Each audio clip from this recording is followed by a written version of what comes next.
जय हिंद मेरे प्यारे साथियों, आप सभी का स्वागत है बीजे ऑनलाइन क्लासेस में। 10th क्लास सामाजिक विज्ञान इस समय आपका चल रहा है भारत में राष्ट्रवाद यानी कि chapter number 2 nationalism in India. तो देखते हैं गाइज आगे के दीर्घ उत्तरीय प्रश्नोत्तर। अध्याय 2 है जो मैंने आपको बताया है, आज फिनिश हो जाएगा अध्याय 2। नेक्स्ट थर्ड अभ्यास चलेगा आपका चैप्टर नंबर 3। तो देखिए लास्ट सेकंड चैप्टर के लास्ट क्वेश्चन आंसर सामाजिक विज्ञान कक्षा 10 के दीर्घ उत्तरीय प्रश्नोत्तर। तो पहला प्रश्न आपके सामने देखिए गाइज,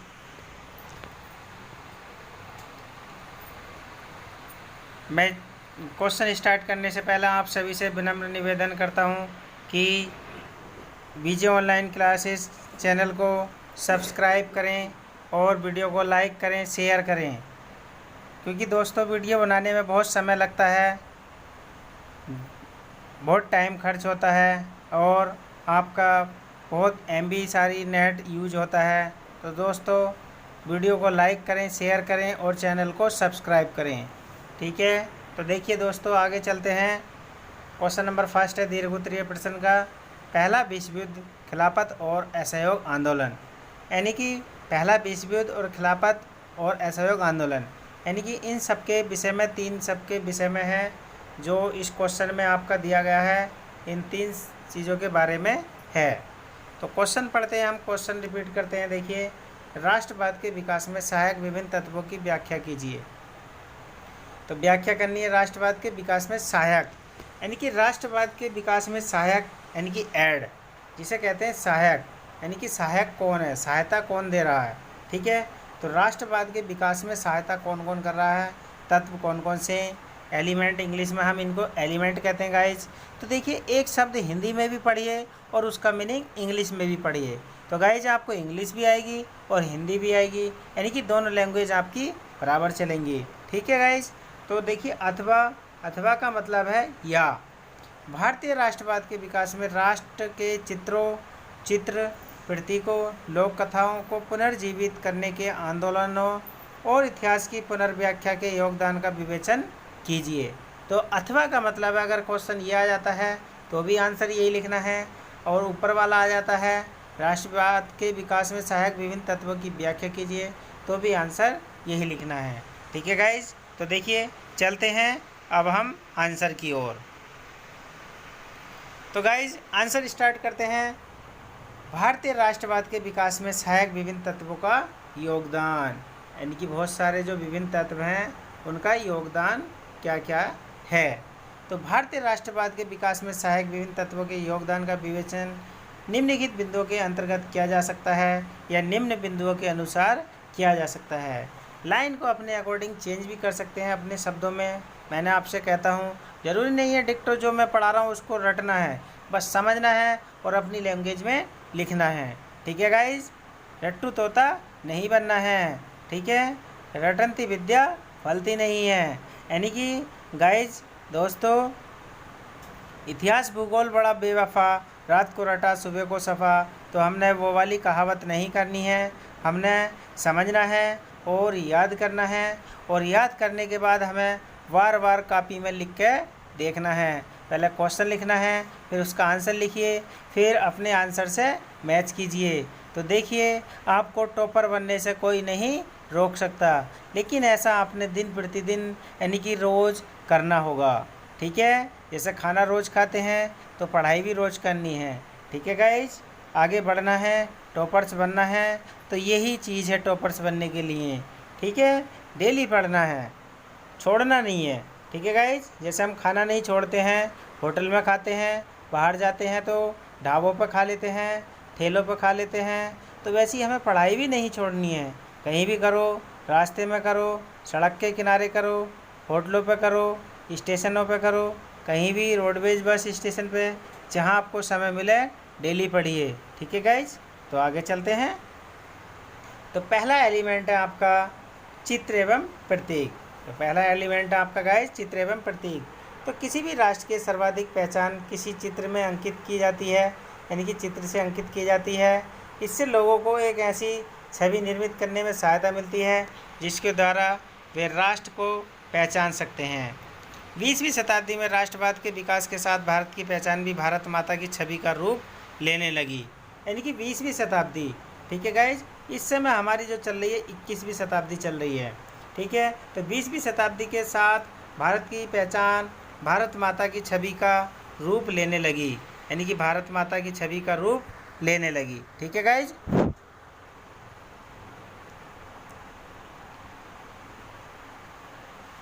उन्नीस में प्रसिद्ध चित्रकार रविन्द्रनाथ टैगोर, यानी कि 1905 में प्रसिद्ध चित्रकार कौन थे? रविन्द्रनाथ टैगोर। तो 1905 में प्रसिद्ध चित्रकार रविन्द्रनाथ टैगोर ने भारत माता की व्याख्यात छवि को चित्रित किया है, ठीक है गाइज। क्वेश्चन इंपॉर्टेंट है 1 नंबर के लिए। IAS, PCS, railway, SSC, Lord subordinate, steno exam, all India university competition exam, all India entrance exam, ठीक है गाइज। तो यानी कि ऑल कंपटीशन के लिए इम्पोर्टेंट है। क्वेश्चन पूछा जाएगा आपसे गाइज कि रविन्द्रनाथ द्वारा किसकी छवि को चित्रित किया गया है? भारत माता की, जय माता की, हिंदुस्तान माता की, ठीक है। इनकी गाइज 4 ऑप्शन बना देंगे आपके सामने, तो आपको एक ही ऑप्शन ध्यान रखना है, भारत माता, ठीक है गाइज। उसमें टिक कर देना है, आपका 1 नंबर बहुत ही स्वर्णिम अक्षरों में आपकी मार्कशीट में अंकित हो जाएगा, ठीक है गाइज। तो देखिए रविन्द्रनाथ टैगोर ने भारत व्याख्यात छवि को चित्रित किया है, यानी कि किसकी? तो आंसर में क्या देंगे गाइज? भारत माता, ठीक है। 1 नंबर का क्वेश्चन। आगे चलते हैं। इस चित्र में भारत माता को एक सन्यासिनी के रूप में चित्रित किया गया है। अब क्वेश्चन उठ जाता है गाइज, देखिए 1 नंबर का, रविन्द्रनाथ टैगोर ने भारत माता की व्याख्यात छवि को किस रूप में चित्रित किया है? यानी कि किस रूप में चित्रित किया है? तो आंसर में राइट आंसर होगा आपका, यानी कि आप रूप आएगा जब भारत माता की जो व्याख्यात छवि को रविन्द्रनाथ टैगोर ने किस रूप में विख्यात किया, तो किस रूप में? सन्यासिनी। तो आंसर में क्या देंगे? सन्यासिनी। वह शांत, गंभीर, दैवी और आध्यात्मिक गुणों से युक्त दिखाई देती है। यानी कि जो भारत माता की तस्वीर है वो हमें कैसी दिखाई देती है गाइज? वह शांत प्रतीत है, गंभीर हैं, यानी कि उनके अंदर सोच है, दैवी है और देवी लगती हैं। देवी मतलब न्याय की देवी, आध्यात्मिक गुणों से युक्त हैं, आध्यात्मिक गुण भी हैं उनके अंदर, तो वो चित्र में हमें दिखाई देते हैं। तो कभी कभी क्वेश्चन में पूछ लेगा गाइज कि जो भारत माता की छवि को रविन्द्रनाथ टैगोर जी ने व्याख्यात किया है या चित्रित किया है, उसमें क्या क्या दिखाई देता है? तो 4 ऑप्शन बना देगा। एक ऑप्शन में आपका आंसर देगा शांत, गंभीर, दैवी, आध्यात्मिक गुण, और दूसरे 3 ऑप्शन गलत बना देगा, एक सही। तो आपको शांत, गंभीर, दैवी और आध्यात्मिक गुणों को ध्यान रखना है, ठीक है गाइज। तो ये आपकी कंपटीशन की तैयारी भी यहीं से चल रही है और आपके 10th क्लास की बोर्ड की तैयारी भी चल रही है, ठीक है गाइज। तो आप ये ना समझे कि हमें 10th क्लास का ही कोर्स पढ़ रहे हैं, ठीक है। वो मकान हमेशा बुनियाद पे ही बनता है, हवा में मकान नहीं बनता है, ठीक है गाइज। तो आगे चलते हैं।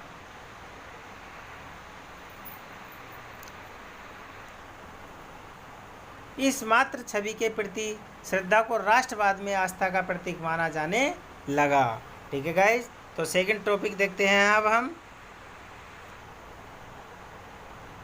चिन्हों और प्रतीकों का योगदान, यानी कि चिन्हों और प्रतीकों का योगदान। तो राष्ट्रीय आंदोलन के प्रसार के साथ साथ राष्ट्रवादी नेता लोगों में राष्ट्रीयता की भावना का प्रसार करने के लिए विभिन्न चिन्हों, प्रतीकों की सहायता लेने लगे। जैसे कि आप देखते हैं जब राष्ट्रवादी जो नेता होते हैं, चुनाव होते हैं, तो किसी का हाथ का निशान है, किसी का कमल का फूल है, किसी का हाथी है, किसी का साइकिल है, तो अपने अपने चिन्हों से और प्रतीकों से प्रचार करते हैं, ठीक है गाइज। तो वैसे ही हम राष्ट्रवाद का प्रचार करते हैं। तो में स्वदेशी आंदोलन के दौरान एक तिरंगा झंडा हरा पीला लाल तैयार किया गया। स्वदेशी आंदोलन, स्वदेशी मतलब अपने देश का आंदोलन, और झंडे का कलर कैसे किया गया था? हरा पीला लाल। तो ये भी क्या बन गया? हमारा प्रतीक, ठीक है गाइस। क्या बना? हमारा प्रतीक। इसमें ब्रिटिश भारत के 8 प्रांतों का प्रतिनिधित्व करते कमल के 8 फूल, हिंदुओं व मुसलमानों का प्रतिनिधित्व करता एक अर्धचंद्राकार दर्शाया गया था। यानी कि हिंदू और मुसलमानों का प्रतीक अर्धचंद्राकार को दर्शाया गया। 1921 तक गांधी जी ने भी स्वराज का झंडा तैयार कर लिया था। स्वराज मतलब अपने देश का झंडा तैयार कर लिया। क्वेश्चन आ जाएगा, गांधी जी ने अपने देश का झंडा किस सन में तैयार किया? तो गांधी जी ने अपने देश का झंडा प्रतीक जो था 1921 तक तैयार कर लिया। यह भी तिरंगा सफ़ेद, हरा और लाल था। तो जो गांधी जी ने तिरंगा तैयार किया, क्वेश्चन आ जाएगा गाइस कि गांधी जी ने जो तिरंगा तैयार किया था स्वदेशी, उसका रंग कैसा था? तो सफ़ेद, हरा और लाल। ठीक है गाइस, तो ये ध्यान रखना है एक नंबर के क्वेश्चन। इसके बीच में गांधीवादी प्रतीक चरखा बना हुआ था।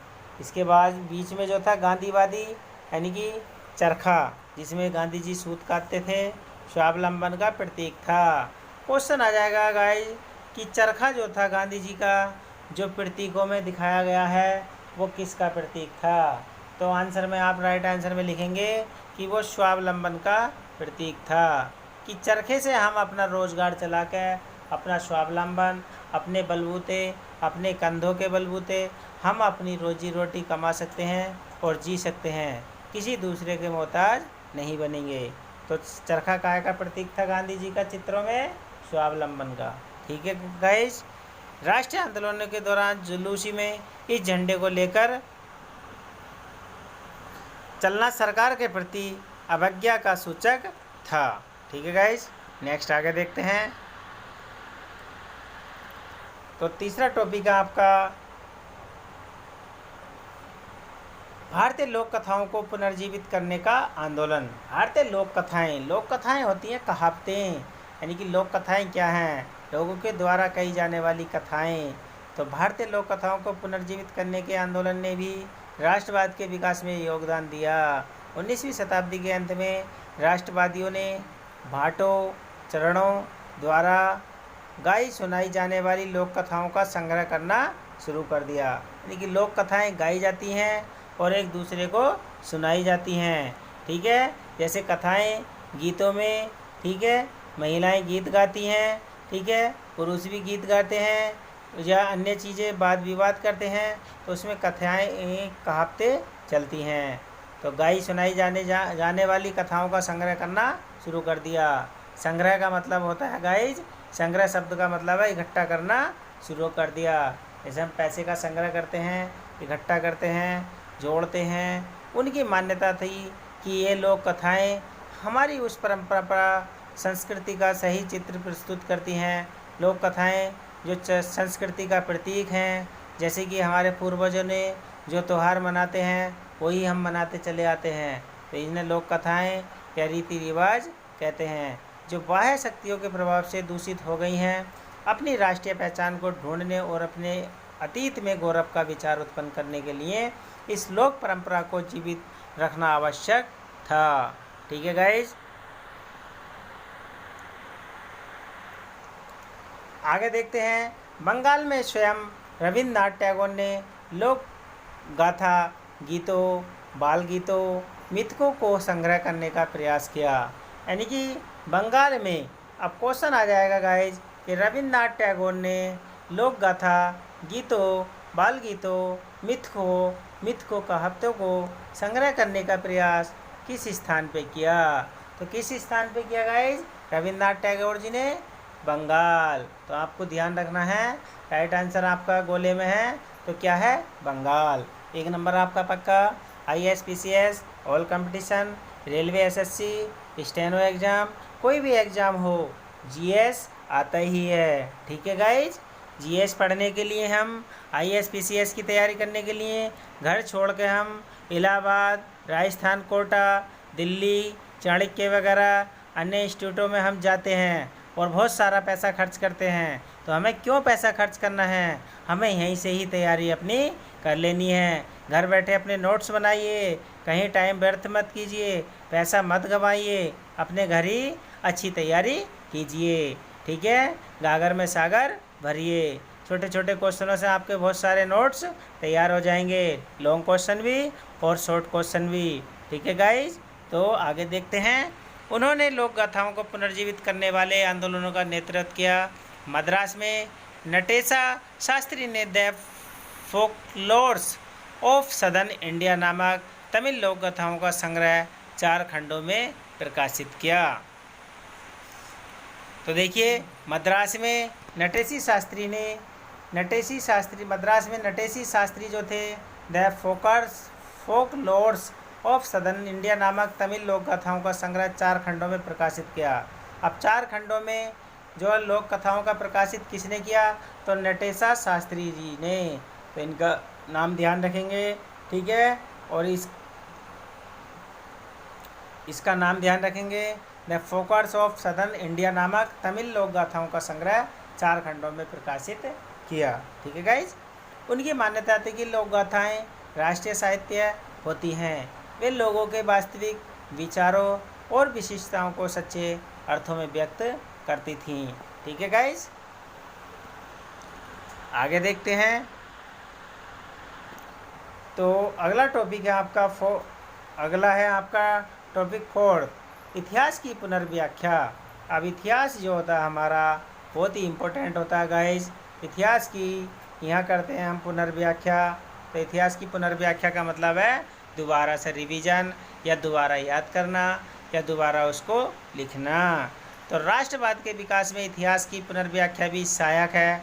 19वीं शताब्दी के अंत में बहुत से भारतीय वह स्वीकार करने लगे थे कि वे राष्ट्र के प्रति गर्व का भाव उत्पन्न करने के लिए भारतीय इतिहास को अलग ढंग से पढ़ाया जाना चाहिए।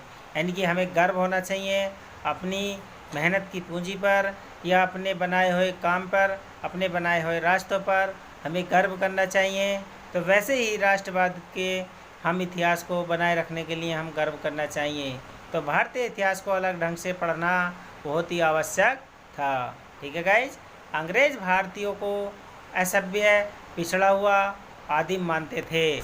जो अंग्रेज थे अपने आप को बहुत चालू, बहुत अच्छा इंसान मानते थे।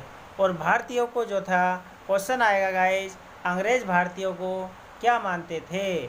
ठीक है गाइज, तो आपने आंसर दे देना है, कहीं भी इंटरव्यू में आए, कोई भी कंपटीशन में आए, ठीक है, कोई भी रेलवे एसएससी या यूपीएससी, आईएएस, पीसीएस, कोई भी एग्ज़ाम में आए, ठीक है। तो अंग्रेज़ भारतीयों को क्या मानते थे? तो राइट आंसर होगा असभ्य है, पिछड़ा हुआ, आदिम मानते थे। आदिम मतलब आदि मानव जो जाति रहती थी उस टाइप से। तो कितनी गंदी सोच थी। ठीक है, तो जो अपना शासन चलाने के योग्य नहीं थे, यानी कि जो अपना शासन चलाने के योग्य नहीं थे, अतः भारतीयों ने इसका उत्तर देने के लिए अपने अतीत की खोज की और लोगों का ध्यान अपनी महान उपलब्धियों की ओर आकर्षित किया। तो भारतीयों ने जो था अपना ध्यान सभी भारतीयों का अपनी तरफ आकर्षित किया। उन्होंने उस गौरवपूर्ण प्राचीन युग के विषय में लिखना आरंभ कर दिया, जब कला और वास्तुशिल्प, गणित और विज्ञान, धर्म और संस्कृति, कानून और दर्शन, शस्त्रकला और व्यापार उन्नत अवस्था में थे। उनका कहना था कि इस महान युग के पश्चात पतन का समय आया और भारत को दासता के बंधनों में जकड़ दिया गया। इस राष्ट्रवादी इतिहास ने पाठकों को अतीत में भारत की महानता एवं उपलब्धियों पर गर्व करने की प्रेरणा दी। ठीक है गाइज, ब्रिटिश प्रेरणा का मतलब होता है हमें किसी को प्रेरित करना या उसको हमें अच्छी चीज़ के बारे में बता देना। तो इसको हम कहते हैं प्रेरणा, कि उसने मोटिवेशनल किया। इंग्लिश में कहते हैं मोटिवेशनल, हिंदी में प्रेरणा। तो दी ब्रिटिश शासन के अंतर्गत दुर्दशा से मुक्ति पाने के लिए संघर्ष का मार्ग अपनाने का आह्वान किया। यानी कि ब्रिटिश शासन से अगर हमें मुक्ति पानी है तो देखिए हमें संघर्ष करना ही पड़ेगा और संघर्ष की आग में चलना ही पड़ेगा। कोई भी काम कर लो, चोरी कर लो, अच्छा काम कर लो, बुरा काम कर लो, संघर्ष हर चीज़ में होता है। यानी कि बगैर मेहनत के कोई भी काम नहीं होता है। तो गाइज, हमने जो है ब्रिटिश शासन से मुक्ति पाने के लिए संघर्ष किया, आंदोलन किए। ठीक है गाइज, और गांधी जी ने उसका आह्वान किया। आह्वान मतलब आवाज़ उठाई, कहा कि आप सबके हमारे साथ मिलके चलो और हम अंग्रेजी शासन को उखाड़ फेंकेंगे और अपने इंडिया का शासन लागू करेंगे। तो धीरे धीरे वही हुआ। ठीक है गाइज, आगे देखते हैं। तो देखिए फर्स्ट क्वेश्चन आपका कंप्लीट हुआ है, तो इसको लिखेंगे, अपने नोट्स बनाएंगे, शॉर्ट नोट्स अलग बनाएंगे, ठीक है, और लॉन्ग नोट्स अलग बनाएंगे, डेली याद करेंगे और अपना एक रफ कॉपी लेके, एक रजिस्टर लेके उसमें डेली क्वेश्चन लिख लेंगे बोर्ड एग्ज़ाम की तरह और अपने आंसर लिख के देखेंगे। केवल उतने शब्दों में, अगर आंसर 150 शब्दों में मांगा गया है तो 150 शब्दों में दीजिए, कम शब्दों में चलेगा, ज़्यादा शब्दों में मत दीजिए गाइज, ठीक है। तो कम में चल जाएगा, ज़्यादा में नहीं चलेगा। तो चलिए आगे देखते हैं नेक्स्ट क्वेश्चन। तो नेक्स्ट क्वेश्चन है आपका, सेकंड क्वेश्चन है आपका दीर्घ उत्तरीय प्रश्न उत्तर का।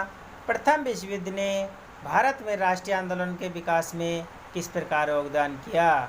एनसीईआरटी 2009 एनसीईआरटी पैटर्न पर आधारित है, 2009 में बोर्ड एग्जाम में आया हुआ है, अक्सर क्वेश्चन आता है, ठीक है गाइज। तो आंसर देखते हैं। प्रथम विश्व युद्ध का भारतीय राष्ट्रीय आंदोलन पर व्यापक प्रभाव पड़ा, यानी कि भारतीय राष्ट्रीय आंदोलन जो थे उन पर बहुत गहरा प्रभाव पड़ा। 1914 ईस्वी को मित्र राष्ट्रों, अब देखिए गाइज, जो 1914 का प्रथम विश्व युद्ध, कभी कभी डेट पूछ लेते हैं एग्जाम में, all exam, all competition, ISPCS, railway SSC, ठीक है, जेई, मंडी परिषद, लेखपाल चकबंदी, स्टेनो एग्जाम आदि में सभी में आता है अक्सर, ठीक है। ये GS तो सभी में आती है गाइज, ठीक है। तो देखिए, यानी कि प्रथम विश्व युद्ध किस तारीख को हुआ, किस सन में हुआ? तो 1914 ईस्वी को। मित्र राष्ट्र कौन कौन से थे? तो मित्र राष्ट्रों के नाम देखेंगे गाइज, अक्सर आता है, क्वेश्चन पूछा जाता है, ठीक है। तो मित्र राष्ट्र कौन थे? ब्रिटेन, फ्रांस, रूस, जापान, अमेरिका, ये मित्र राष्ट्र हैं। दूसरी तरफ धुरी राष्ट्र, अब धुरी राष्ट्रों के नाम पूछेगा कि धुरी राष्ट्र कौन कौन थे? तो ऑस्ट्रेलिया, जर्मनी, हंगरी, तुर्की आदि के बीच प्रथम विश्व युद्ध हुआ। अब क्वेश्चन बन जाएगा कि प्रथम विश्व युद्ध किन राष्ट्रों के बीच हुआ? तो एक तरफ धुरी राष्ट्र थे और एक तरफ मित्र राष्ट्र थे। तो मित्र राष्ट्रों का नाम अलग याद होना चाहिए और धुरी राष्ट्रों का नाम अलग याद होना चाहिए, ठीक है गाइज। अब आगे चलते हैं। फर्स्ट हम वो देखते हैं टॉपिक। तो भारतीयों में आत्मविश्वास की भावना जागृत होना, यानी कि कैसे जागृत हुई? प्रथम विश्व युद्ध में भारी संख्या में भारतीयों को सेना में भर्ती किया गया। यूरोपीय देशों के स्वतंत्र वातावरण, लोकतांत्रिक संगठनों का उन पर प्रभाव पड़ा। युद्ध के अनुभवों से उन्हें अपनी क्षमता पर विश्वास हुआ, यानी कि हमें अपने आप पे विश्वास होना चाहिए, ठीक है गाइज। मुझे भी विश्वास है अपनी वीडियो पर, अपने चैनल पर, ठीक है गाइज, कि आगे उठेगा, आगे जाएगा और मैं अच्छे से अच्छा आपको पढ़ाऊँगा, ज़्यादा से ज़्यादा मेहनत करूँगा, 2 के 4 घंटे जगूँगा। जब मैं आपके लिए 4 घंटे 2 घंटे जग सकता हूँ, तो आप 1 घंटा रीडिंग लगाकर वीडियो को पूरा देखने के बाद उसको नोट करेंगे, ठीक है गाइज। जो क्वेश्चन नहीं समझ में आता है तो मुझसे कमेंट के माध्यम से आप पूछ सकते हैं, ठीक है। यूट्यूब, व्हाट्सएप, फेसबुक के कमेंट, ट्विटर, ठीक है, इंस्टाग्राम, फेसबुक ब्लॉगर से आप मुझे कमेंट के माध्यम से पूछ सकते हैं गाइज। तो कुछ समय बीत सकता है लेकिन आपको रिप्लाई, उत्तर, आंसर मिलेगा। तो गाइज आगे देखते हैं। तो राजनीतिक जागृति और आत्मविश्वास की प्रबल भावना प्रथम विश्व युद्ध के बाद विकसित हुई। आगे देखते हैं। सेकंड टॉपिक, आर्थिक प्रभाव, यानी कि आर्थिक प्रभाव हमारे देश पे या देशवासियों पे कैसे पड़ा प्रथम विश्व युद्ध के बाद। प्रथम विश्व युद्ध ने एक नई आर्थिक स्थिति उत्पन्न कर दी थी। इसके परिणाम स्वरूप रक्षा व्यय में भारी वृद्धि हुई। जब युद्ध होता है तो दोस्तों खर्च भी बढ़ जाता है। इस खर्च की पूर्ति के लिए युद्ध के नाम पर कर्ज लिया गया और टैक्स करों में वृद्धि की गई। आयकर और सीमा शुल्क बढ़ा दिए गए। युद्ध के दौरान कीमतों में वृद्धि हुई। 1913 से 1918 ईस्वी के बीच कीमतों में दुगनी हो गई। जनसाधारण की आर्थिक स्थिति बुरा प्रभाव पड़ा। इसके लिए जनता अंग्रेजी शासन को उत्तरदायी मानती थी। अतः प्रथम विश्व युद्ध के बाद राष्ट्रीय आंदोलन में जनसाधारण ने खुलकर भाग लिया। ठीक है गाइज, तो देखते हैं, आगे चलते हैं। थर्ड टॉपिक, सांप्रदायिक एकता। अब सांप्रदायिक एकता क्या है? तो देखिए, प्रथम विश्व युद्ध के बाद तुर्की के प्रश्न का हल नहीं निकाला गया। तुर्की की सहायता नहीं की जाने से मुसलमान अंग्रेज़ों के विरोध हो गए। यानी कि तुर्की की जब सहायता नहीं तो तुर्की के जो मोमदन थे वो अंग्रेज़ों के विरोध में हो गए। 1916 ईस्वी में कांग्रेस और मुस्लिम लीग में लखनऊ समझौता हुआ। अब देखिए, कांग्रेस और मुस्लिम लीग में लखनऊ समझौता किस सन में हुआ? क्वेश्चन आ जाएगा गाइस डीपली का मतलब बहुत अंदर से पूछ लेता है सिलेबस से। ठीक है, यानी कि कांग्रेस और मुस्लिम लीग के बीच लखनऊ समझौता किस सन में हुआ?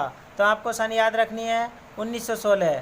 अब 1916 ईस्वी में कांग्रेस और मुस्लिम लीग के बीच जो समझौता हुआ किस स्थान पे हुआ?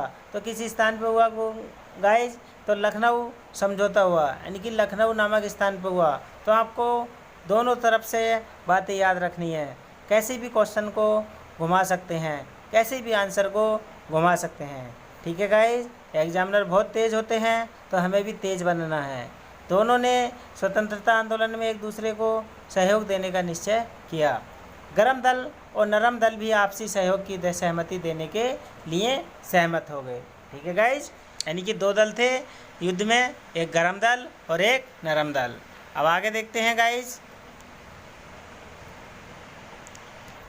चौथा टॉपिक। तो चौथे टॉपिक है आपका प्राकृतिक संकट। अब प्राकृतिक संकट होता क्या है? यानी कि प्रकृति द्वारा आपदाएं जो आती हैं, जैसे कि केदारनाथ में आई थी आपदा, यानी कि 2016 में। ठीक है, अचानक बादल फटने से नदी में बाढ़ आ गई, कितने लोग बह गए, आपने देखी होगी वीडियो, अक्सर सभी ने देख ली होगी। ठीक है गाइज, तो प्राकृतिक संकट ऐसे ही होते हैं। 1918 ईस्वी से 1921 ईस्वी तक सारे देश में अकाल, यानी कि बारिश नहीं हुई, अकाल पड़ गया। सूखा, बाढ़ के कारण भयंकर संकट का सामना करना पड़ रहा था। 1918-1921 के बीच भयंकर अकाल, सूखा, बाढ़ बहुत ही ज़्यादा था। चारों तरफ महामारी के कारण लोग जा रहे थे, यानी कि महामारी फैल रही थी और लोग मर रहे थे। अंग्रेजी शासन ने इस संकट की स्थिति में कोई सहायता नहीं मिल पा रही थी। अंग्रेजी जो सरकार थी हमारे इंडिया में, पहले हम गुलाम थे, तो अंग्रेज़ों से कोई भी सहायता नहीं मिल रही थी।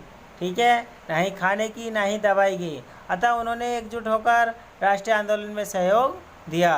तो इस प्रकार भारतीयों ने एकजुट होकर राष्ट्रीय आंदोलनों में सहयोग दिया। ठीक है, कि अंग्रेज़ तो हमें खा जाएंगे। डिफेंस ऑफ इंडिया एक्ट राष्ट्रीय आंदोलन में तेजी, यानी कि तेजी कैसे आई?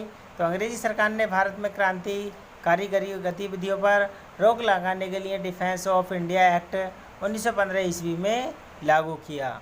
ठीक है गाइज, तो देखिए अंग्रेज़ बहुत तेज़ होते थे, यानी कि एक्ट भी हम पे ही लागू कर दिए, हमसे ही काम लेना और हमें ही घर के बाहर रखना था।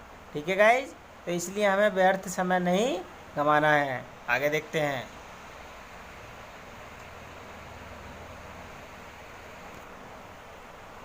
इसके बाद क्रांतिकारी आंदोलन कम होने के बजाय और तेज हो गया। प्रथम विश्व युद्ध के कारण राष्ट्रीय आंदोलन बहुत तीव्र हो गया। लोकमान्य तिलक, एनी बेसेंट जैसे नेताओं के साथ मिलकर कांग्रेस के द्वारा राष्ट्रीय आंदोलन को नया उत्साह मिला।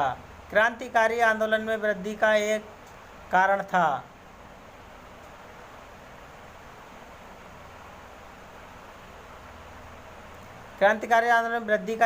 यह भी था कि ब्रिटिश सरकार युद्ध के बाद भारत को दिए गए वादों से मुकर गई थी, यानी कि भारत सरकार जो थी मुकर गई।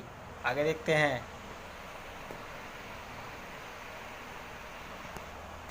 क्वेश्चन नंबर तीसरा है गाइस, देखिए मुझे समझाते समझाते मेरा गला दुख जाता है, मेरा मुंह सूख जाता है। आप डेली आप बोल के पढ़ाइए, किसी को समझाइए, तो गाइस मेरा गला बैठ जाता है, मुंह दुख जाता है। तो आप सभी से विनम्र निवेदन है कि वीडियो को पूरा देखें और पूरा देखने के बाद में लाइक ज़रूर कर दें, शेयर कर दें, सब्सक्राइब कर लें चैनल को और बेल आइकन ऑल प्रेस कर लें। ठीक है, जैसे ही हम किसी भी हीरो हीरोइन का चित्र देखकर लाइक कर देते हैं और हमको कुछ नहीं मिलता है, लेकिन इस वीडियो से आपके जीवन के लिए, आपके भविष्य के लिए बहुत कुछ मिलेगा दोस्तों।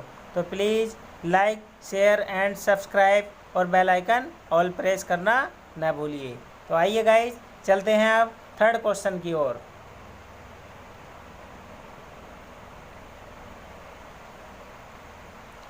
असहयोग आंदोलन के कारणों की समीक्षा कीजिए। अब समीक्षा करनी है हमें, ठीक है गाइज। और अथवा का मतलब मैंने आपको बता दिया है, या असहयोग आंदोलन पर संक्षिप्त टिप्पणी लिखिए, या टिप्पणी लिखिए या समीक्षा कीजिए, बात एक ही है। तो देखिए चलते हैं, समीक्षा करते हैं। महात्मा गांधी आरंभ में अंग्रेज़ों के पक्ष में थे। महात्मा गांधी जी जो थे शुरू में जब अंग्रेज़ों के जो थे अंग्रेज़ों के पक्ष में थे। जैसे आपने देखा होगा, कुछ लोग गरीब जनता के पक्ष में होते हैं, कुछ मालदारों के पक्ष में होते हैं। ज़्यादातर मालदारों के ही पक्ष में होते हैं, गरीब के पक्ष में बहुत कम होते हैं, ठीक है गाइज। तो गरीब के पक्ष में कौन होता है? एकमात्र हमारी पढ़ाई होती है, और एकमात्र पढ़ाई ही हमारा ऐसा हथियार है जो गरीब आदमी का हमेशा साथ देती है और आगे बढ़ती है, बढ़ाती है और आगे ऊंचाइयों पर ले जाती है। जैसे APJ अब्दुल कलाम एक मछुआरे मल्ला के बेटे थे, और उनकी पढ़ाई आगे ले गई और संसार में अपना नाम कमा के वो अमर कर गए। तो पढ़ाई के बलबूते ही तो, बाकी कोई जानने वाला नहीं है। तो पढ़ाई हमें तन मन धन से करनी है, ठीक है गाइज। तो प्रथम विश्व युद्ध की समाप्ति पर वे अंग्रेज़ों के कार्यों से असंतुष्ट हो गए और अंग्रेज़ों के पक्ष में थे, अतः उन्होंने सरकार के प्रति असहयोग की नीति अपना ली। 1920 ईस्वी में उन्होंने सरकार के विरुद्ध असहयोग आंदोलन आरंभ कर दिया। किसने? गांधी जी ने। तो असहयोग आंदोलन युद्ध के यानी कि हमारी सरकार जो है नीति अच्छी नहीं अपना रही है, ठीक है, अंग्रेज़ों के साथ थे। लेकिन आगे धीरे धीरे परिस्थितियाँ चेंज होती चली गई। तो कारण अथवा परिस्थितियाँ, तो क्या कारण थे, क्या परिस्थितियाँ थी? कुछ कारण भी होते हैं, कुछ परिस्थितियाँ भी होती हैं। तो देखिए, देखते हैं। फर्स्ट, भारतीयों ने प्रथम विश्व युद्ध में अंग्रेज़ों को पूरा सहयोग दिया, परंतु विश्व युद्ध की समाप्ति पर अंग्रेज़ों ने भारतीय जनता का खूब शोषण किया। अब देखिए, हमारे भारतीय लोग बड़े सीधे साधे होते हैं, वो पहले ही सहायता कर देते हैं और दूसरे लोग उस सहायता का मतलब गलत शब्दों में उठाते हैं। तो हमें ऐसा नहीं करना है, टिट फॉर टैट करना है, दुष्ट के साथ दुष्टता करनी है, सज्जन के साथ सज्जनता दिखानी है, ठीक है गाइज। तभी सामने वाला इंसान समझता है, ठीक है। तो ध्यान रखेंगे संस्कृत की कहावत को, टिट फॉर टैट, यानी कि सटे साट्यम समाचरेत। तो खूब शोषण किया फिर बाद में अंग्रेज़ों ने। प्रथम विश्व युद्ध में भारतीयों ने अंग्रेज़ों का साथ दिया और उसके समाप्त होने के बाद ही तुरंत भारतीयों पर अत्याचार किए। तो नेक्स्ट देखते हैं सेकंड टॉपिक। प्रथम विश्व युद्ध के दौरान भारत में प्लेग आदि महामारियाँ फूट पड़ी। अब प्रथम विश्व युद्ध के दौरान जो थी प्लेग फैली, जो बीमारी कहाँ से चलती है? चूहों से। परंतु अंग्रेजी सरकार ने इसकी और कोई ध्यान नहीं दिया। अगला टॉपिक देखते हैं। थर्ड, गांधी जी ने प्रथम विश्व युद्ध में अंग्रेज़ों की सहायता करने का प्रचार इस आशा से किया था कि वे भारत को स्वराज प्रदान करेंगे, यानी कि स्वराज का मतलब है अपना शासन देंगे, कि हम अपना शासन खुद चला सकें, ठीक है। परंतु युद्ध की समाप्ति पर ब्रिटिश सरकार ने गांधी जी की आशाओं पर पानी फेर दिया। लेकिन उन्होंने गांधी जी की आशाओं पर पानी फेर दिया। गांधी जी ने इसलिए साथ दिया कि अंग्रेज़ हमें सत्ता सौंप देंगे, लेकिन उन्होंने तो हमें आंखें दिखा दी, जैसे बिल्ली करती है। अब हमारा ही दूध पीती है और हमें ही आंखें दिखा देती है, और हमें ही दूध पीने के बाद में दांत दिखाती है, यानी कि हमारी हंडिया और हमारा ही सिर और हमारी ही आंखें दिखा देती है। कौन? बिल्ली, ठीक है, जैसे आप देखते हैं। तो चलिए गाइस आगे चलते हैं। 1919 ईस्वी में ब्रिटिश सरकार ने रॉलेट एक्ट पास कर दिया।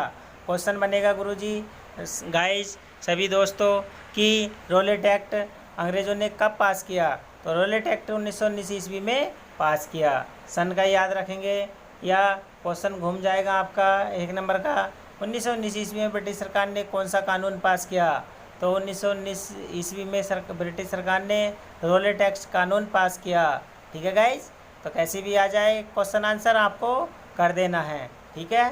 इसे काले कानून का कारण जनता में रोष फैल गया। अब इसे काला कानून क्वेश्चन आ जाता है, भारतीयों ने किसे काले कानून का नाम दिया? तो किसे दिया? रॉलेट एक्ट को काले कानून का नाम दिया।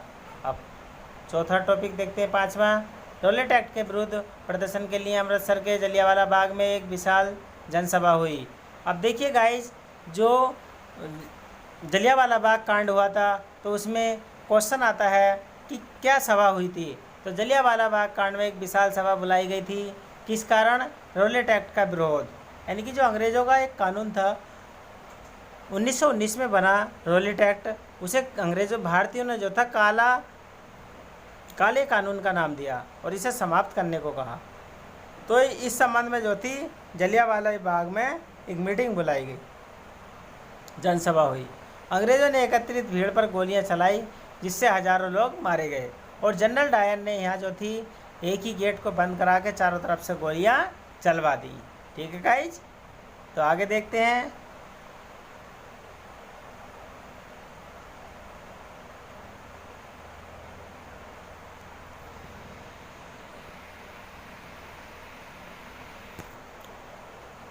छठा टॉपिक है, सितंबर 1920 ईस्वी में कांग्रेस ने अपना अधिवेशन कोलकाता में बुलाया। अब क्वेश्चन उठ जाएगा कि गाइस आपका सितंबर 1920 ईस्वी में कांग्रेस ने अपना अधिवेशन कहाँ बुलाया। तो कांग्रेस ने, एक नंबर का क्वेश्चन आपको पूछेंगे कहाँ से आया। आप सोचेंगे बहुत बड़ी क्लासों से आया है, लेकिन आप सोचेंगे बहुत दूर से आया, जीके की किताबें खरीदो। अरे जीके की किताबें खरीदने की क्या ज़रूरत है, आप अपने कोर्स को अच्छे से पढ़िए, वहीं से जीके निकलता चला जाएगा। कोई सी भी जो भी क्लास पढ़नी है उसको अच्छे से पढ़िए और अपने नोट्स बनाइए, कोई भी किताब खरीदने की ज़रूरत नहीं पड़ेगी। यानी कि सितंबर 1920 ईस्वी में कांग्रेस ने अपना अधिवेशन कहाँ बुलाया, बस इतना ध्यान रखना, कहाँ बुलाया? कोलकाता में। आंसर पक्का हो गया आपका, एक नंबर भी पक्का हो गया। ठीक है गाइस, तो जय माता की बोलिए, जय माता की। इस अधिवेशन में असहयोग आंदोलन का प्रस्ताव रखा गया जिसे बहुत से पास कर दिया गया, यानी कि बहुमत मतलब सर्वदल से दूसरों से पास कर दिया गया, यानी कि बहुत सारे वोटों से। आगे देखते हैं। असहयोग आंदोलन का कार्यक्रम अथवा उद्देश्य। अब असहयोग आंदोलन का क्या कार्यक्रम था और उद्देश्य क्या था? असहयोग आंदोलन के कार्यक्रम की रूपरेखा इस प्रकार थी। नंबर 1, विदेशी मामले का बहिष्कार करके स्वदेशी माल का प्रयोग किया जाए, यानी कि विदेशी माल की होली जलाई जाए और अपने देश का माल एकत्रित करके उसे यूज किया जाए। नंबर 2 है गाइज, ब्रिटिश सरकार द्वारा दी गई उपाधियां, अवैधानिक पद छोड़ दिए जाएं। अब ब्रिटिश सरकार द्वारा जो हमें उपाधियां दी गई हैं उन्हें छोड़ दो, त्याग दो, गड्ढे में, कूड़े में, कचड़े में डाल दो, अवैतनिक पद छोड़ दिए जाएं। नंबर 3 था, स्थानीय संसाधनों में मनोनीत भारतीय सदस्यों द्वारा त्यागपत्र दिया जाए। स्थानीय जो संस्थाएं हैं उनमें भारतीय द्वारा त्यागपत्र दिया जाए। नंबर 4, सरकारी स्कूलों अथवा सरकार से अनुदान प्राप्त स्कूलों में बच्चों को पढ़ाने के लिए भेजा जाए। नंबर 5, ब्रिटिश अदालतों और वकीलों का धीरे धीरे बहिष्कार किया जाए। ब्रिटिश अदालतों में ना जाएं और वकीलों का भी विरोध किया जाए। नंबर 6 है, सैनिक, क्लर्क, श्रमिक विदेशों में अपनी सेवाएं अर्पित करने से इनकार कर दें, यानी कि विदेशों में भी नहीं जाना है हमें और सैनिक भी नहीं बनना है, क्लर्क भी नहीं बनना है, श्रमिक विदेशों में अपनी सेवाएं अर्पित करने से इनकार कर दें। ठीक है गाइस, तो आगे चलते हैं, अगला क्वेश्चन देखते हैं। सॉरी, इसी का आंसर, आगे चलते हैं। तो आंदोलन की प्रगति तथा अंत। अब असहयोग आंदोलन के कार्यक्रम को जनता तक पहुंचाने के लिए महात्मा गांधी, मुस्लिम नेता डॉक्टर अंसारी, मौलाना अबुल कलाम आज़ाद, अली बंधुओं ने सारे देश का भ्रमण किया। इन्होंने जो है आंदोलन की प्रगति अथवा अंत, तो असहयोग आंदोलन को आगे बढ़ाने के लिए इन्होंने जो था पूरे देश का भ्रमण किया। भ्रमण का मतलब घूमे, पैदल। परिणाम स्वरूप शीघ्र ही यह आंदोलन बल पकड़ गया। जनता ने सरकारी विद्यालयों का बहिष्कार कर दिया। बीच चौराहे पर विदेशी वस्तुओं की होली जलाई जाने लगी। ठीक है गाइज,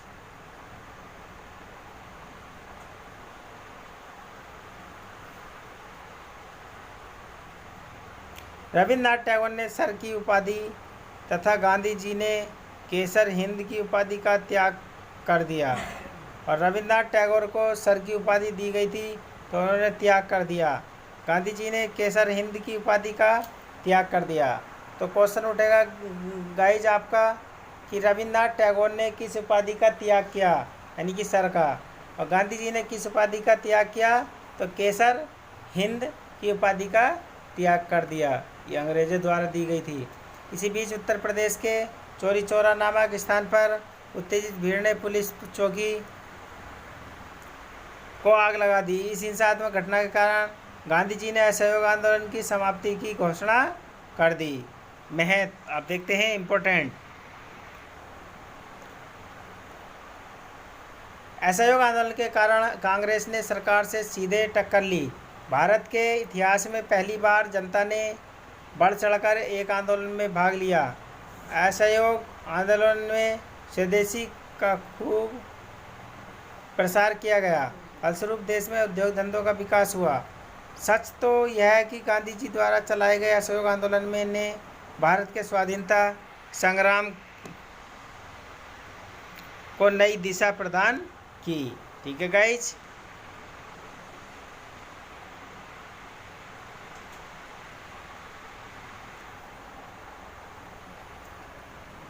नेक्स्ट क्वेश्चन आया, भारतीय सविनय अवज्ञा आंदोलन और सामूहिक अपनेपन का भाव, यानी कि सविनय अवज्ञा आंदोलन और अपनेपन का भाव क्या होता है, यानी कि अपनापन अलग ही झलकता है। तो क्वेश्चन नंबर 4 देखते हैं गाइस। महात्मा गांधी द्वारा चलाए गए सविनय अवज्ञा आंदोलन पर एक निबंध लिखना है, टिप्पणी लिखनी है। निबंध का मतलब आप जानते ही हैं, ठीक है। टॉपिक्स पर निबंध लिखना। सविनय अवज्ञा आंदोलन के क्या कारण थे, तो क्या कारण था स्टार्ट करने का, चलने का। तो देखिए, सविनय अवज्ञा आंदोलन 1930 ईस्वी में चलाया गया। यह सत्य एवं अहिंसा पर आधारित एक विशाल जन आंदोलन था। इसे पूर्ण स्वराज्य की प्राप्ति दिशा में उठाया गया पहला महत्वपूर्ण पग भी कहा जाता था। इस आंदोलन के विभिन्न पक्षों का वर्णन इस प्रकार है।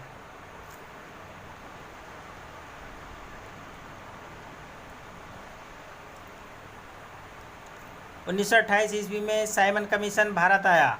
क्वेश्चन बनेगा गाइज आपका ISPCS ऑल कंपटीशन के लिए, रेलवे, SSC, ठीक है, कोई भी एग्ज़ाम हो, छोटे बड़े, ठीक है, सभी के लिए इम्पोर्टेंट क्वेश्चन है, वेरी वेरी इंपॉर्टेंट क्वेश्चन, ठीक है।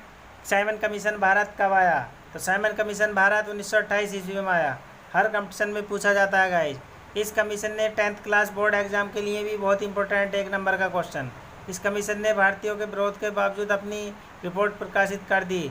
इससे भारतीयों में असंतोष फैल गया, ठीक है। तो देख ही रहे हैं आप कैसा था साइमन कमीशन, अत्याचारी क्रूर प्रवृत्ति के थे ये सब। सरकार ने नेहरू रिपोर्ट की शर्तों को स्वीकार नहीं किया। बारदोली के किसान आंदोलन की सफलता ने गांधी जी को के सरकार के विरुद्ध आंदोलन चलाने के लिए प्रेरित किया।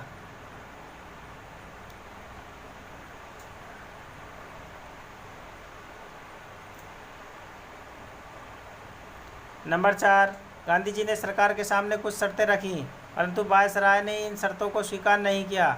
तो गांधी जी ने जो शर्तें रखी थी, जो वायसराय था अंग्रेज, उसने जो थी ये शर्तें स्वीकार करने से मना कर दिया। इन परिस्थितियों में गांधी जी ने सरकार के विरुद्ध सविनय अवज्ञा आंदोलन आरंभ कर दिया। अब गांधी जी ने जो शर्तें रखी थी वो सरकार ने मानने से इनकार कर दिया, तो गांधी जी ने सविनय अवज्ञा आंदोलन आरंभ कर दिया। ठीक है गाइज। तो गांधी जी ने सविनय अवज्ञा आंदोलन क्यों आरंभ किया, क्योंकि अंग्रेजों ने उनकी शर्तें नहीं मानी, तो गांधी जी ने अपना आंदोलन शुरू कर दिया। आंदोलन की प्रगति। अब आंदोलन की प्रगति मतलब तेजी से कैसे चला, तो 1930-31 ईस्वी में सविनय अवज्ञा आंदोलन की गांधी जी की दांडी यात्रा से आरंभ हुआ। अब क्वेश्चन उठेगा गाइज कि सविनय अवज्ञा आंदोलन गांधी जी की किस यात्रा से आरंभ हुआ, तो सविनय अवज्ञा आंदोलन गांधी जी की दांडी यात्रा से आरंभ हुआ। सविनय अवज्ञा आंदोलन गांधी जी की दांडी यात्रा से किस सन में यह स्टार्ट हुआ, तो 1930 से 31 के बीच में। ठीक है गाइज। तो कैसे भी आपका क्वेश्चन घूम सकता है, आपको ध्यान रखना है, ठीक है। वेरी वेरी इंपॉर्टेंट क्वेश्चन है 1 नंबर के। 12 मार्च 1930 ईस्वी को पैदल यात्रा आरंभ की। अब गांधी जी का दांडी मार्च यात्रा कब आरंभ हुई, क्वेश्चन बनेगा। तो 1 नंबर का क्वेश्चन, तो आंसर याद रखना, गांधी जी की दांडी मार्च यात्रा 12 मार्च 1930 ईस्वी को पैदल यात्रा आरंभ की स्टार्ट हुई। 6 अप्रैल 1930 ईस्वी को दांडी के निकट समुद्र तट पर पहुँचे। और ये यात्रा कहाँ जाके पहुँचे, समुद्र तट के किनारे। वहीं उन्होंने समुद्र के पानी से नमक बनाया। और समुद्र के पानी से क्या बनाया गाइज? उन्होंने नमक। और नमक कानून भंग किया कि वहीं से यह आंदोलन सारे देश में फैलाया गया। अनेक स्थानों पर लोगों ने सरकारी कानूनों का उल्लंघन किया। सरकार ने इस आंदोलन को दबाने के लिए दमन चक्र आरंभ कर दिया। गांधी जी सहित अनेक आंदोलनकारियों को जेल में बंद कर दिया गया, परंतु आंदोलन की गति में कोई कमी नहीं हुई। ठीक है गाइज।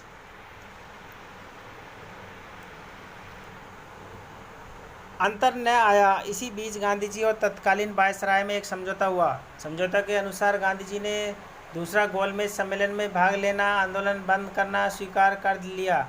इस तरह 1931 ईस्वी में सविनय अवज्ञा आंदोलन कुछ समय के लिए रुक गया और 1931 ईस्वी में गांधी जी का आंदोलन जो था वो कुछ समय के लिए रुक गया।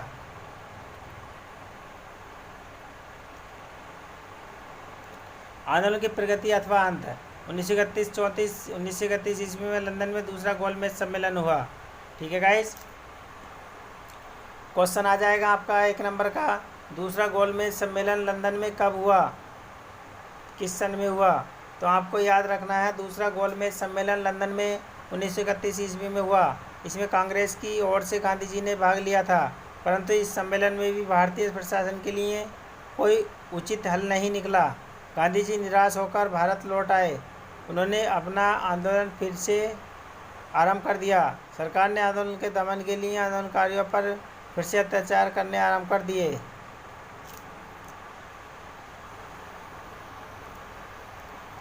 अत्याचार का मतलब बुरा व्यवहार। ठीक है गाइस। सरकार के इन अत्याचारों से आंदोलन की गति कुछ धीमी पड़ गई। कांग्रेस ने 1933 ईस्वी में आंदोलन को आधिकारिक रूप से स्थगित कर दिया। मई 1934 ईस्वी में वापस लिया गया। विफलता के कारण। सविनय अवज्ञा आंदोलन विफल क्यों हुआ, उसके कारण देखिए।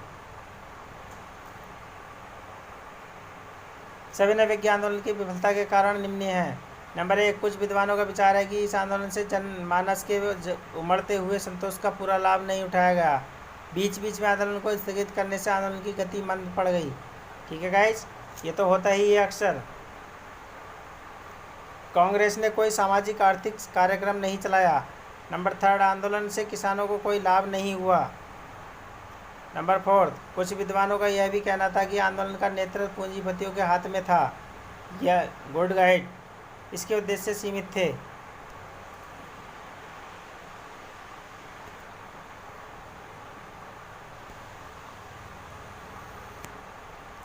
आंदोलन का महत्व क्या था?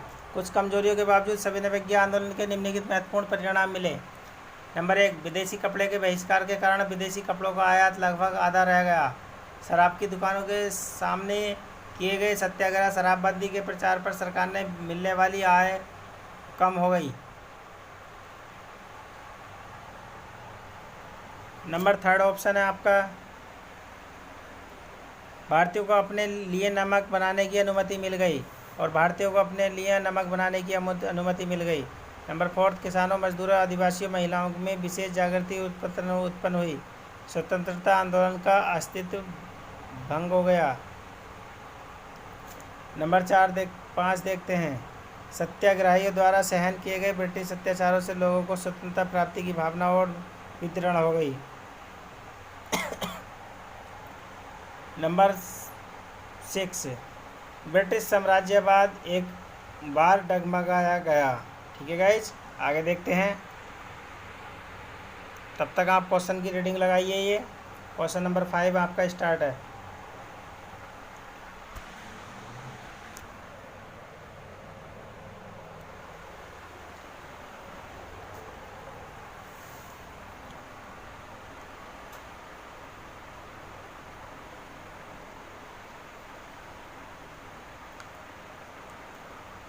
तो देखिए 5 क्वेश्चन। सविनय अवज्ञा आंदोलन शुरू करने से पहले गांधी जी ने अपने पत्र के माध्यम से कौन सी प्रमुख 11 मांगें अंग्रेजी सरकार के सामने रखी?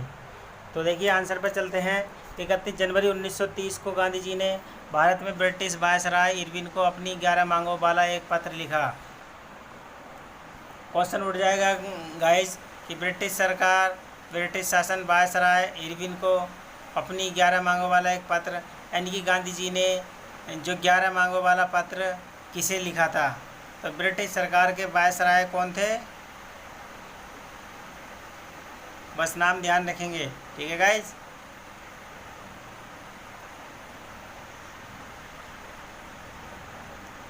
अल्टीमेटम दिया था, अल्टीमेटम मतलब चेतावनी। यदि 11 मार्च तक उनकी मांगें नहीं मानी गई तो वे 12 मार्च से अंग्रेजी सरकार के खिलाफ सविनय अवज्ञा आंदोलन शुरू कर देंगे। उनकी 11 मांगें इस प्रकार थीं। अब देखिए 11 मांगें क्या थीं गांधी जी की।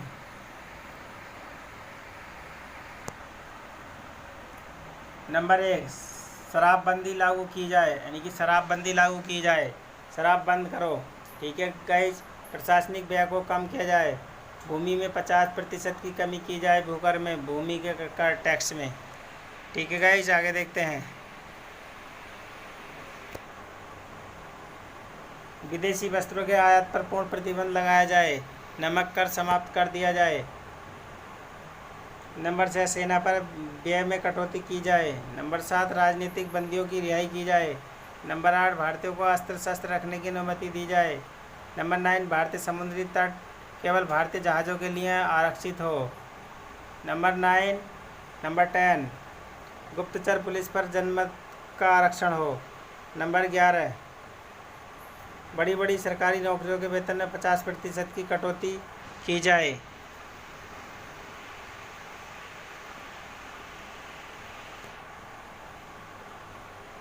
नेक्स्ट क्वेश्चन है 6, दीर्घ उत्तरीय प्रश्न उत्तर चल रहे हैं आपके चैप्टर नंबर 2, भारत में राष्ट्रवाद का उदय, ठीक है गाइस।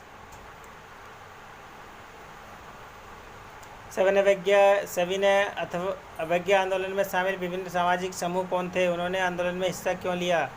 आदर्श क्या थे? सविनय अवज्ञा आंदोलन में भाग लेने वाले विभिन्न सामूहिक और कारणों का इस प्रकार से है। नंबर 1, किसान और जमींदार, यानी कि इस आंदोलन में जो थे किसान और जमींदार भी शामिल थे। गांधी जी के द्वारा संचालित सविनय अवज्ञा आंदोलन में गाँवों के संपन्न किसान समुदाय जैसे गुजरात के पाटीदार, उत्तर प्रदेश के जाट सक्रिय थे। लोगों ने व्यवसाय फसलों की खेती करने के व्यापार में मंदी और गिरती कीमतों से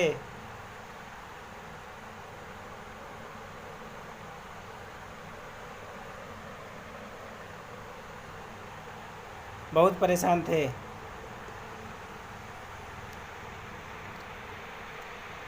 जब उनकी नगद आय खत्म होने लगी तो उनके लिए सरकारी लगान चुकाना नामुमकिन हो गया था। दूसरी तरफ सरकार लगान कम करने को तैयार नहीं थी, यानी कि लगान कम करने के लिए तैयार नहीं थी, लेकिन उनकी आय कम थी, इसलिए चारों तरफ असंतोष व्याप्त था। संपन्न किसानों ने सविनय अवज्ञा आंदोलन का बढ़ चढ़कर समर्थन किया।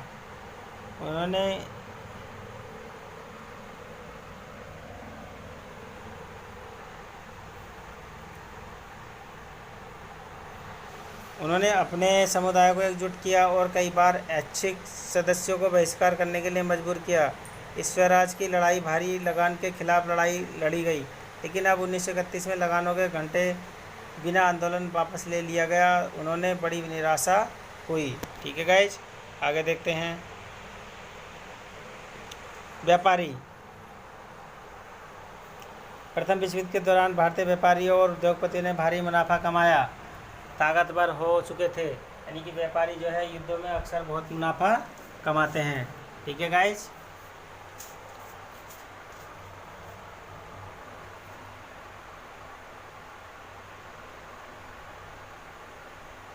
व्यावसायिक गतिविधियों में रुकावट आती थी, विदेशी वस्तुओं के आयात से सुरक्षा चाहते थे, रुपया स्टर्लिंग विदेशी विनिमय अनुपात में बदलाव चाहते थे जिससे आयात में कमी आ जाए। नेक्स्ट है 3rd टॉपिक आपका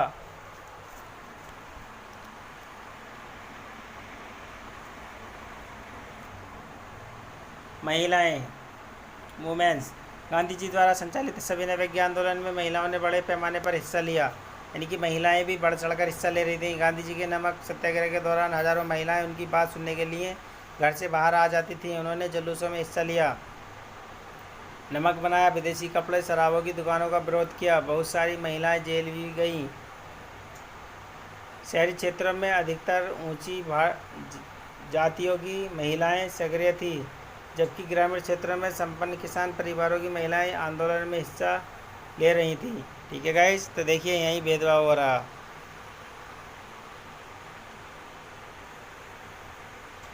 क्वेश्चन नंबर 7 देखते हैं। विभिन्न समुदायों, क्षेत्रों, भाषाओं में संबंध अलग अलग समूहों ने सामूहिक अपनेपन का भाव कैसे विकसित किया। ठीक है गाइज, मोस्ट इम्पोर्टेंट क्वेश्चन है, मोस्ट इम्पोर्टेंट। ठीक है, आगे देखते हैं। तो विभिन्न समुदायों, क्षेत्रों, भाषाओं से संबंध अलग अलग समूहों के सामूहिक अपनेपन की भावना आंशिक रूप से संयुक्त संघर्षों के चलते पैदा हुई। इसके अतिरिक्त बहुत सी सांस्कृतिक प्रक्रियाएं भी थी जिनके द्वारा राष्ट्रवाद लोगों की कल्पना दिलो दिमाग पर छा गया। इतिहास में साहित्य, लोक कथाएं, गीत, चित्र, प्रतीक सभी वे राष्ट्रवाद को साकार करने में अपना योगदान दिया। इसका वर्णन इस प्रकार है। ठीक है गाइस, आगे देखते हैं डिस्क्रिप्शन। नंबर फर्स्ट है आपका इतिहास में साहित्य, यानी कि इतिहास में साहित्य क्या है। 1870 के दशक में बंगाल के प्रसिद्ध उपन्यासकार बंकिम चंद्र चट्टोपाध्याय ने मातृभूमि की स्तुति में वंदे मातरम गीत लिखा। ठीक है, अब देखिए गाइस, एक नंबर का क्वेश्चन है, वेरी वेरी इंपॉर्टेंट, अक्सर ऑल कंपटीशन में अक्सर आता है। ठीक है गाइस, यानी कि वंदे मातरम के रचयिता कौन हैं। तो वंदे मातरम जो गीत है उसके रचयिता हैं बंकिम चंद्र चट्टोपाध्याय। और वंदे मातरम के रचयिता बंकिम चंद्र चट्टोपाध्याय कहाँ के रहने वाले हैं। तो बंगाल के प्रसिद्ध उपन्यासकार हैं। बंकिम चंद्र चट्टोपाध्याय वंदे मातरम के रचयिता कहाँ के रहने वाले हैं, बंगाल के। ठीक है गाइज, तो ये छोटी छोटी बातें आपको ध्यान रखनी है। कई सारे क्वेश्चन यहाँ से पुटअप हो जाएंगे जो अक्सर ऑल कंपटीशन में आते हैं। 10th क्लास बोर्ड एग्ज़ाम में तो आएंगे ही आएंगे, लेकिन IAS, PCS, railway, SSC, GD, group D सभी क्वेश्चन GS के अक्सर आते हैं। ठीक है गाइज, बाद में इन्होंने अपने उपन्यास आनंद मठ में शामिल कर लिया गया। बंकिम चंद्र चट्टोपाध्याय ने जो उपन्यास लिखा और वंदे मातरम गीत लिखा तो किस में शामिल कर लिया, आनंद मठ में। ठीक है गाइज,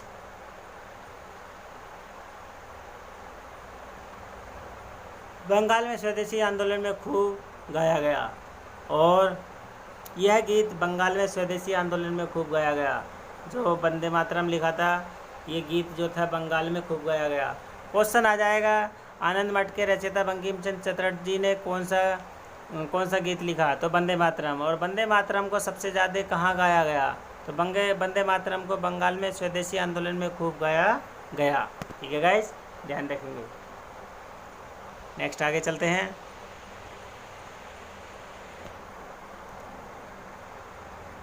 लोक कथाएं एवं गीत। राष्ट्रवाद का विचार भारतीय लोक कथाओं को पुनर्जीवित करने के आंदोलन से भी मजबूत हुआ। 19वीं सदी के अंत में राष्ट्रवादियों ने भाटों एवं चरणों द्वारा गाई सुनाई जाने वाली लोक कथाओं को सम्मिलित करना शुरू कर दिया गया।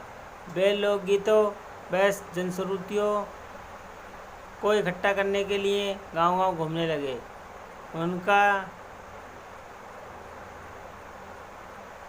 उनका मानना था कि यही कहानियाँ हमारी उस परंपरा संस्कृति की सही तस्वीर प्रस्तुत करती हैं जो बाहरी ताकतों के प्रभाव से प्रकट और दूषित हो चुकी हैं। ठीक है गाइस, आगे देखते हैं। नेक्स्ट क्वेश्चन है आपका, देखिए 8th question, very important question है गाइस। ठीक है, 2013 में बोर्ड एग्जाम में अक्सर आया है।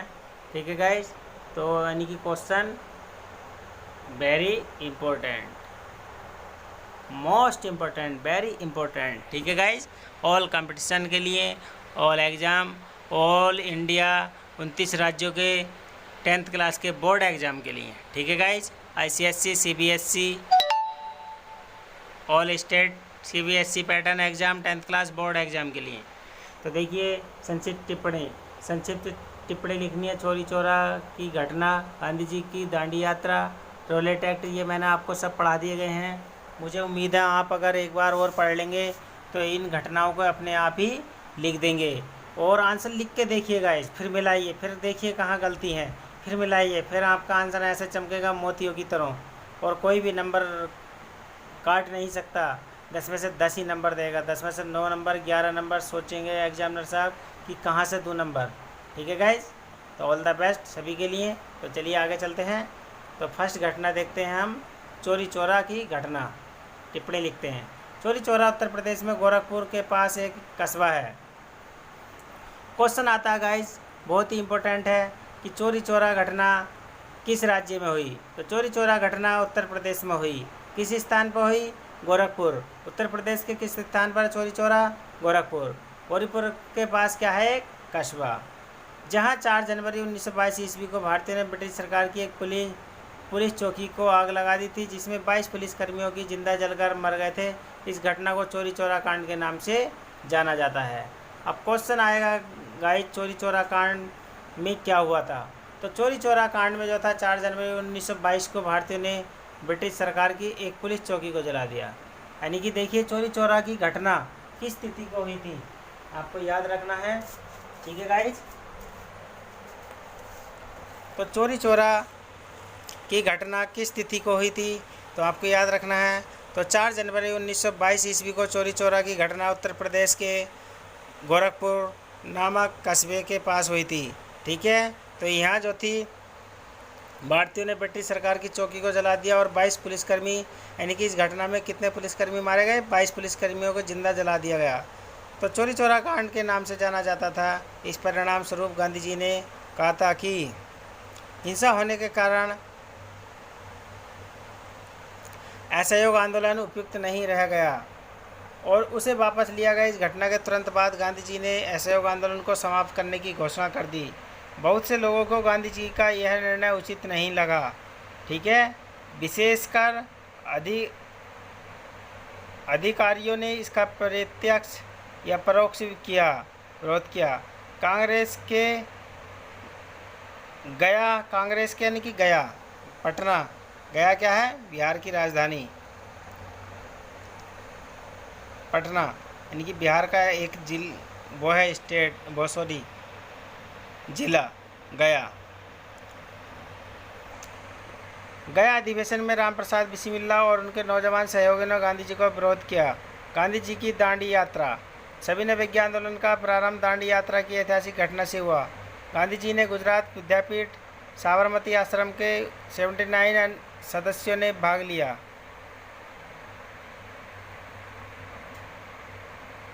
मार्च 1930 को गांधी जी ने अपने साथियों के साथ साबरमती आश्रम से दांडी के लिए प्रस्थान किया। यानी कि 12 मार्च को दांडी यात्रा प्रारंभ हुई। आपसे क्वेश्चन पूछा जाएगी दांडी यात्रा कब प्रारंभ हुई, तो 12 मार्च 1930 को। 240 मील की दूरी को तय किया गया। ठीक है गाइज, ये 200 लिखा है लेकिन 240 कहीं कहीं आ जाता है, तो राइट आंसर क्या है? 200। ठीक है गाइज, 200 मील 24 दिन में तय की गई। अब जो थी पद यात्रा जो थी 240 मील की, वो कितने दिन में तय की गई थी? 24 दिन में। हजारों नर नारियों ने सत्याग्रह दस्ते के जय जयकार गांधी जी का हार्दिक स्वागत किया। सरदार पटेल जो गांवों का दौरा कर जनता को सजग कर रहे थे, उनकी गिरफ्तारी सजा से जनता को भड़क दिया। इतिहास का यात्रा के उन्होंने करते हुए बॉम्बे क्रॉनिकल ने लिखा, इस महान राष्ट्रीय घटना के पूर्व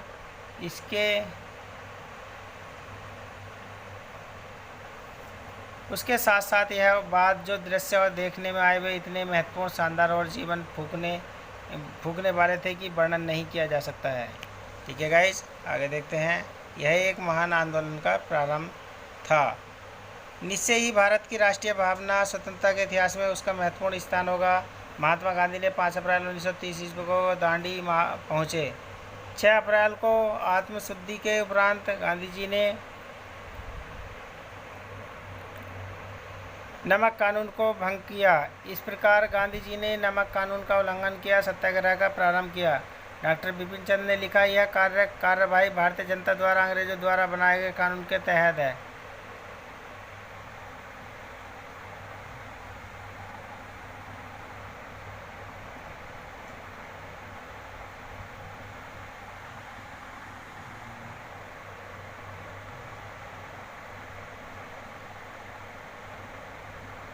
डॉक्टर बिपिन चंद्र ने, देखिए आगे देखते हैं गाइस।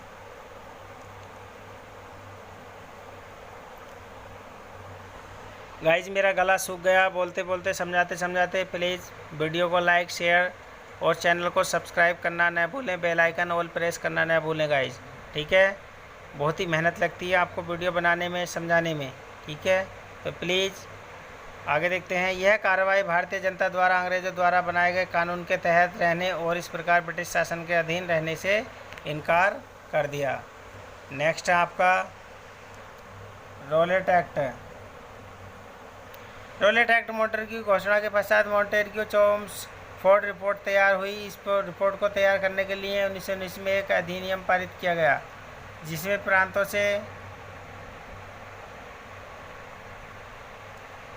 प्रांतों में आंशिक उत्तरदायी शासन स्थापित करने का उल्लेख किया गया, किंतु औपनिवेशिक स्वराज के विषय में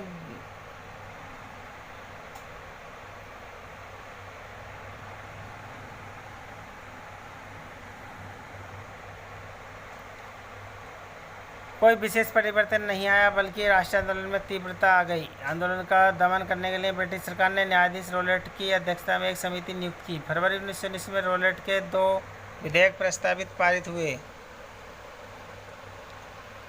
एक का नाम था विधेयक का रॉलेट एक्ट का विरोध किया गया, परंतु ब्रिटिश सरकार ने 1919 को इसे लागू किया गया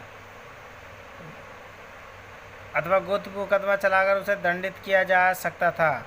रॉलेट एक्ट के पास होने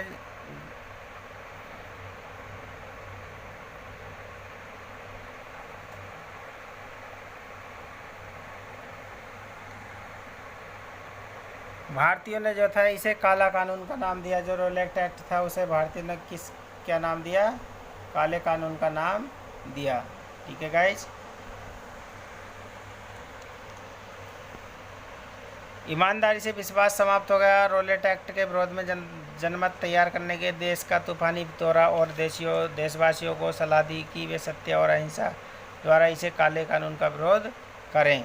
ठीक है गाइस,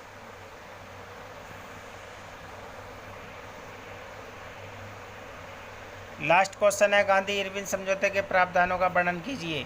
ठीक है गाइस, दीर्घ उत्तरीय प्रश्नोत्तर चैप्टर नंबर 2, भारत में राष्ट्रवाद का उदय।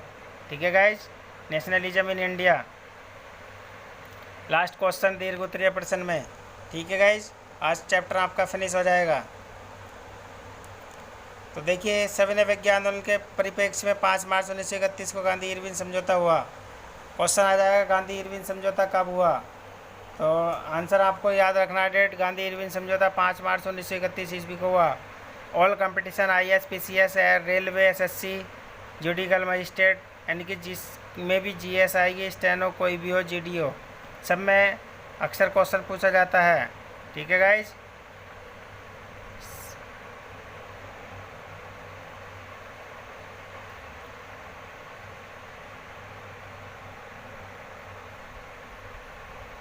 तो देखिए फर्स्ट देखते हैं, सविनय विज्ञान आंदोलन स्थगित कर दिया जाए।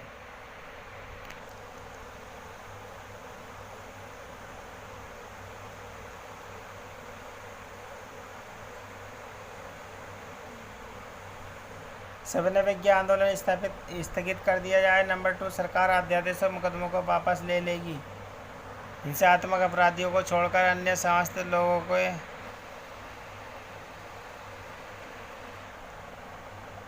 अफीम विदेशी वस्तुओं की दुकानों पर धरना देने से गिरफ्तार नहीं किया जाए। नंबर 5 है, समुद्र तट से एक निश्चित दूरी तक नमक बनाने की छूट होगी। जमानते व जुर्माने वसूल नहीं किए जाएंगे। जिन व्यक्तियों ने सरकारी नौकरी छोड़ दिया उन्हें वापस लेने का उदार नीति अपनाई जाए। ठीक है गाइज,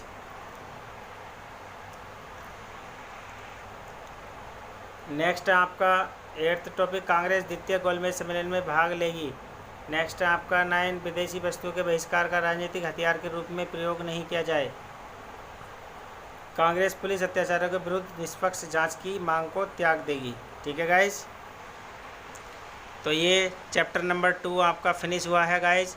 तो क्वेश्चनों को आप नोट्स बना लें और डाटा याद कर लें, बार बार लिख लिख के याद करें। ठीक है गाइज, इम्पोर्टेंट क्वेश्चन है सारे, ऑल कंपटीशन के लिए, 10th क्लास बोर्ड एग्ज़ाम के लिए। ठीक है, 28-29 राज्यों के जो भी बोर्ड एग्ज़ाम होंगे, ICSE CBSE बोर्ड, ठीक है, स्टेट बोर्ड, सभी एग्ज़ाम के लिए मोस्ट इम्पोर्टेंट क्वेश्चन है। ठीक है गाइज, तो आज के लिए है इतना ही काफ़ी है। तो वीडियो को लाइक शेयर सब्सक्राइब ज़रूर करें गाइज, प्लीज़ प्लीज़ प्लीज़। बहुत मेहनत लगती है वीडियो बनाने में, और वीडियो को ज़रूर पूरा देखा करो गाइज। ठीक है, क्वेश्चनों को नोट कीजिए, कहीं भी पढ़िए ज़रूर। ठीक है गाइज, समय निकाल के। ठीक है, तो जय हिंद जय भारत।